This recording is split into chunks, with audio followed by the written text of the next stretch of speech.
Hi friends, welcome to my channel life360. இப்போ நம்ம என்ன பார்க்க போகிறோம்னா, இந்த பேட் ஹேண்டில் எடுத்துகிட்டு புதுசாக ஒரு பேட்டுக்கு ஹேண்டில் எப்படி போடுறது நம்ம பார்க்க போகிறோம். நான் ஈஸியாக வீட்லேயே பண்ணுற மாதிரி நான் உங்களுக்கு ஒரு ஐடியா சொல்கிறேன். நான் சொல்கிற ஐடியா மாரி நீங்கள் வீட்லேயே பண்ணிங்கன்னா நீங்கள் கடையில் குடிக்கணும் அவசியமே இல்லை. வாங்க இப்போ என்னென்ன பொருள் தேவைன்னு பார்க்கலாம். பேட் ஹேண்டில், இலைப்புளி, அப்புறம் அடால்டேட், வால், அப்புறம் கிரைண்டிங் மிஷின் தான் நமக்கு அதிகமாக தேவைப்படும். கண்டிப்பாக கிரைண்டிங் மிஷின் தான் உங்களுக்கு ஈஸியாகவும் இருக்கும்.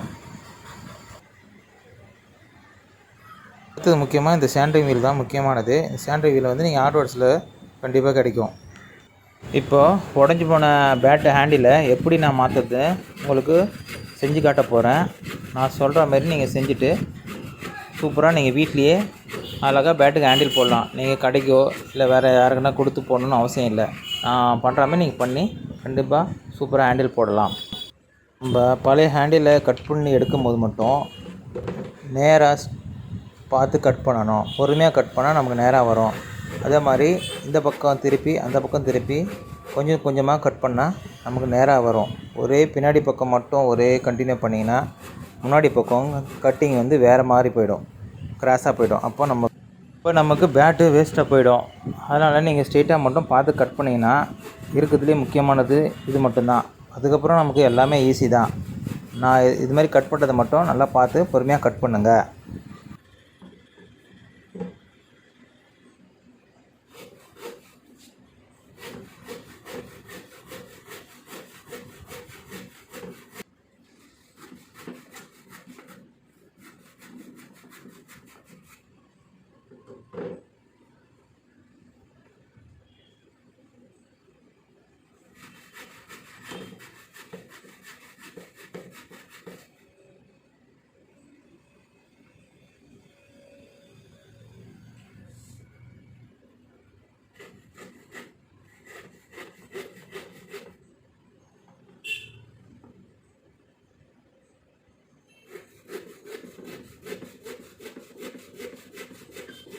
இப்போ வயசு இருந்தால் ரொம்ப நல்லாயிருக்கும். ஆனால் என்கிட்ட வயசு இல்லை. அதனால் நான் இந்த சேர்லேயே வச்சு கட் பண்ணி எடுப்பேன். ஆனால் இதுவும் கொஞ்சம் கஷ்டமாக தான் இருக்கும். வயசு இருந்தால் ரொம்ப ஈஸியாக இருக்கும்.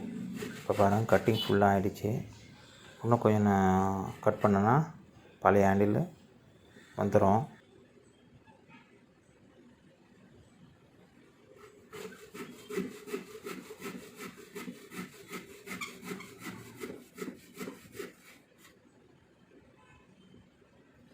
பேட்டு ஸ்ட்ரெயிட்டு கட்டிங் மட்டும்தான் முக்கியம்.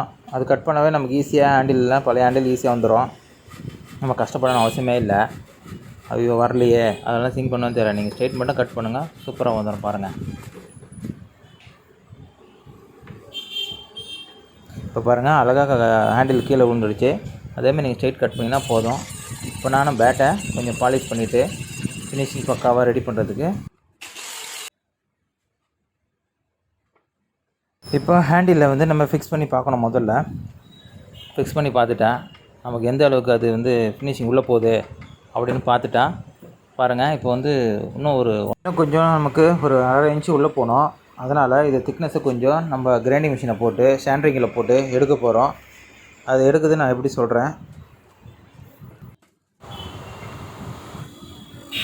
இப்போ பாருங்கள், அந்த ஹேண்டிலை நம்ம பொறுமையாக சாண்டரிங்கில் போட்டு பொறுமையாக தான் எடுக்கணும். ரொம்ப அழுத்தி எடுத்துட்டிங்கன்னா ஒரு மாதிரியாக தேஞ்சிடும், நமக்கு ஒரு சைடாக போயிடும். அதனால் நமக்கு பொறுமையாக ஈவனாக தேய்க்கிறத மட்டும் நீங்கள் நல்லா பார்த்துக்குங்க. இதுமாரி பொறுமையாக தேய்ச்சா போதும். அப்பப்போ நம்ம பேட்டில் ஃபிட் பண்ணி பார்த்துட்டு இந்த அளவுக்கு நமக்கு உள்ளே போகுதுன்னு பார்த்துட்டா தேய்க்கிறதுக்கு ஈஸியாக இருக்கும். அதேமாதிரி நீங்கள் பண்ணுங்கள்.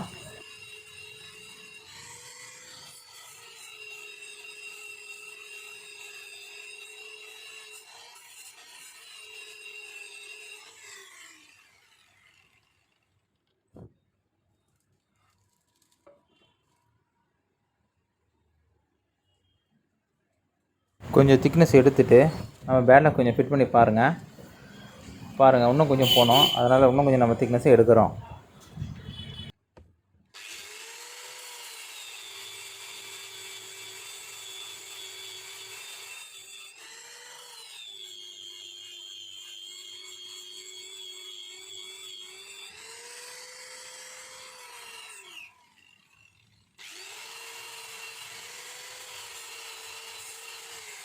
கொஞ்சம் திக்னஸ் எடுத்துட்டோம். இப்போ நம்ம ஃபிட் பண்ணி பார்க்கும்போது பரவாயில்ல, இது போதும், இதுமாரி போதும். அதுக்கப்புறம் நம்ம அலோநெட்டு எல்லாம் போட்டுட்டு உள்ளே நம்ம திருப்பி வச்சுட்டு தட்டும் போது கரெக்டாக ஃபிட் ஆகிடும். அதனால் இந்த லெவலுக்கு நீங்கள் க்ளீன் பண்ணி எடுத்துக்கோங்க.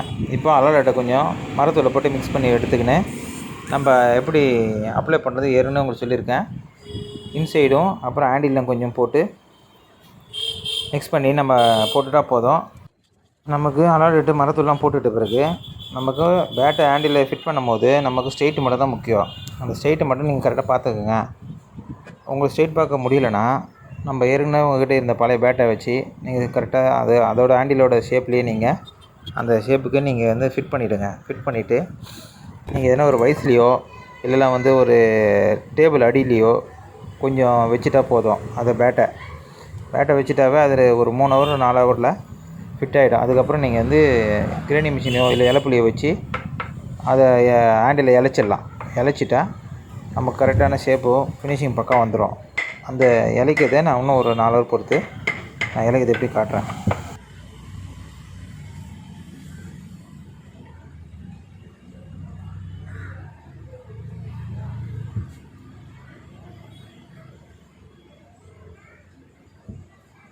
நம்ம ஹேண்டில் ஃபிட் பண்ணும்போது மட்டும் பேட்டோட ஸ்ட்ரெயிட் மட்டும் தான் கரெக்டாக பார்க்கணும்.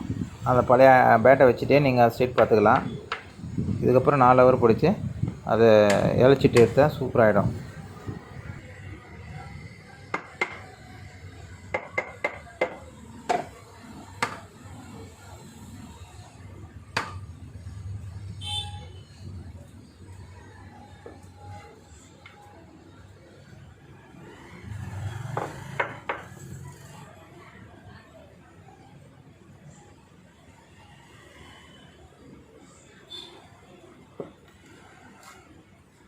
ஹேண்டில் ஃபிட் பண்ண பிறகு நம்ம சைடில் எல்லா இடத்துலையுமே அலோநெட் மரத்தில் மிக்ஸ் பண்ணி போட்டால் தான் நம்ம அதை கிரைண்டிங் பண்ணி எடுக்கும் போது நமக்கு எந்த ஒரு ஓட்டையும் இருக்காது.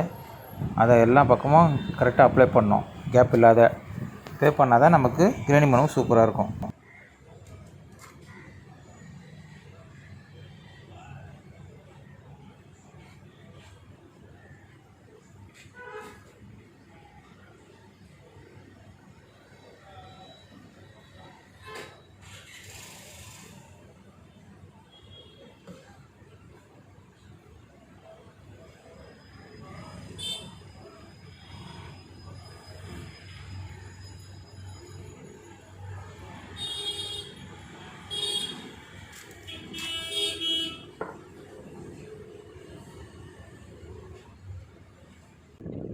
நான் 4 ஹவர் பொறுத்து எடுத்துன்னு வந்துட்டேன். பக்கா ஃபிட் ஆகிடுச்சு. இப்போ இலப்பலி போட்டு கொஞ்சம் இழைச்சி எடுத்துட்டேன்.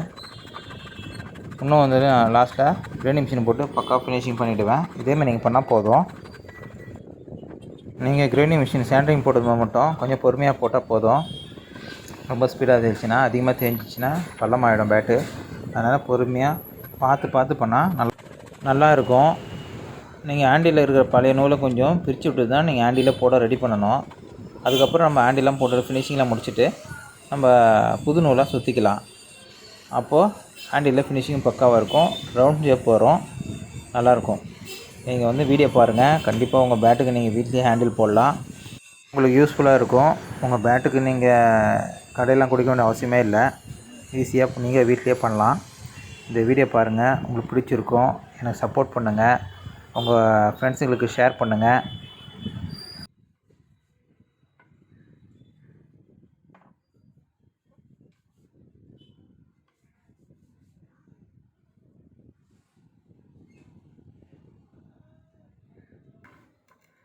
ஏற்கனவே பிரித்த நூல்லேருந்து புது நூல் போட்டுட்டு பக்காவாக ஃபினிஷிங்காக புது பேட்டு மாரி ஆகிடுச்சு. நீங்கள் ஸ்டிக்கரை இதில் ஒட்டிக்கலாம். ஸ்டிக்கர் ஒட்டினா இன்னும் சூப்பராக இருக்கும், புது பேட்டு மாரியே இருக்கும். கண்டிப்பாக உங்களுக்கு பிடிச்சிருக்கும். ஷேர் பண்ணுங்கள், சப்போர்ட் பண்ணுங்கள்.